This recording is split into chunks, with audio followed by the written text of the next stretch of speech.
बिस्मिल्लाहिर्रहमानिर्रहीम। अस्सलाम वालेकुम नाज़रीन, आप देख रहे हैं यूट्यूब चैनल प्योर देसी पकवान। और आज मैं बनाऊंगी गाजर का मुरब्बा। तो मैंने तो बना लिया है, बहुत ही मज़े का, बड़ा यमी, बड़ा टेस्टी है ये। तो आइए जी शुरू करते हैं इस रेसिपी को।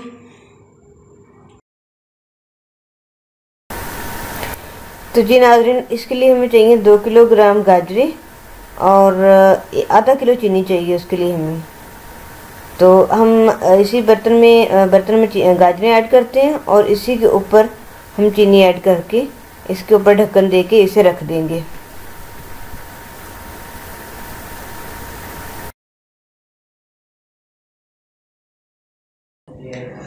इसे तकरीबन आधे घंटे के लिए हम रखेंगे ऐसे, और इसके बाद हम इसे चूल्हे पे रख देंगे और मध्यम आंच पे रखेंगे।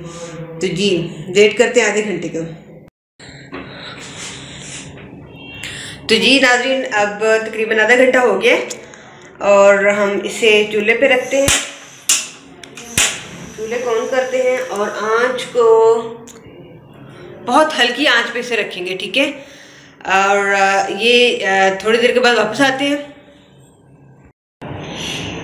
तो हम इसमें अभी चीनी इसमें पिघली नहीं है। हम इसमें थोड़ी सी इलायचियाँ हैं, 3 से 4 अदद, उनके दाने निकाल कर उनको डाल देते हैं इसमें। और एक दफ़ा ये पैंदे में ना लग जाए।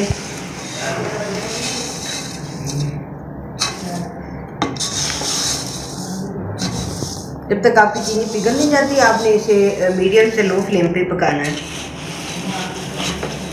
चलिए इसे फिर से ढक्कन दे देते हैं इसके ऊपर।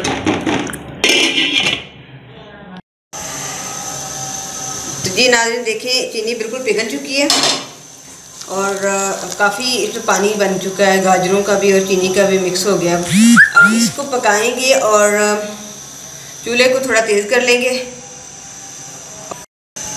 इसे तकरीबन आधे घंटे तक हम पकाएंगे, जब तक ये पानी खुश्क हो जाए और इसकी चाशनी जो बिल्कुल चीनी वाली है वो रह जाए इसके अंदर, और गाजरें सॉफ्ट हो जाएंगी तब। तो वेट करते हैं उसके लिए।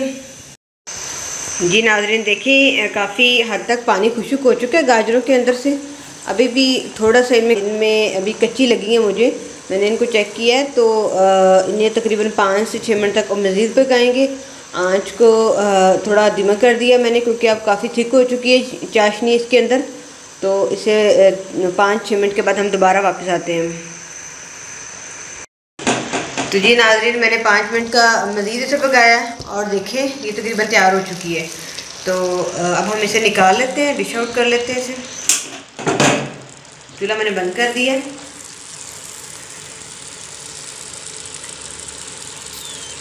बहुत ही प्यारी मीठी सी खुशबू आ रही है इसकी।